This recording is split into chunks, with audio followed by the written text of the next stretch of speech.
মধ্যপ্রাচ্যর আকাশে আবারও যুদ্ধের মেঘ। ইরানের পারমাণবিক কর্মসূচিকে কেন্দ্র করে এবার আরও বড় পদক্ষেপের পথে হাঁটছেন যুক্তরাষ্ট্রের প্রেসিডেন্ট ডোনাল্ড ট্রাম্প। বিশ্বখ্যাত সংবাদ মাধ্যম সিবিএস নিউজ জানিয়েছে, ইসরায়েলের সঙ্গে যৌথভাবে ইরানের গুরুত্বপূর্ণ পারমাণবিক স্থাপনাগুলোর ওপর হামলার বিষয়টি এখন ট্রাম্পের সক্রিয় বিবেচনায় রয়েছে। এমনকি ফোর্দোর মতো অতি সুরক্ষিত স্থাপনাও হামলার টার্গেটে থাকতে পারে। তবে এ বিষয়ে হোয়াইট হাউসে এক উচ্চ পর্যায়ের বৈঠক হওয়ার কথা থাকলেও ট্রাম্পের ঘনিষ্ঠ উপদেষ্টাদের মধ্যে এখনও পূর্ণ ঐক্যমত তৈরি হয়নি। কূটনৈতিক সূত্রগুলো বলছে, হামলার সম্ভাবনা বাস্তব হলেও চূড়ান্ত সিদ্ধান্ত এখনও হয়নি।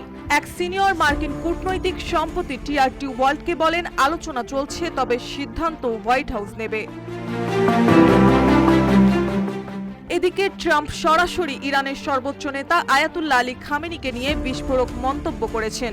নিজের সোশ্যাল প্ল্যাটফর্ম টুইটার সোশ্যালে এক পোস্টে তিনি দাবি করেন, যুক্তরাষ্ট্র জানে খামেনি কোথায় অবস্থান করছে। ট্রাম্প বলেন, তিনি সহজ লক্ষ্যবস্তু, কিন্তু আমরা এখনই তাকে হত্যা করব না। যদিও সাথে যোগ করেন, আমাদের ধৈর্যের বাঁধ ভেঙে যাচ্ছে। এই মন্তব্যের মধ্য দিয়ে পরিষ্কার, ওয়াশিংটনের গেম প্ল্যান এবার অনেক বেশি আক্রমণাত্মক। আর এই পরিকল্পনায় যুক্ত হয়েছে তেল আবিবের আগ্রাসী অবস্থান।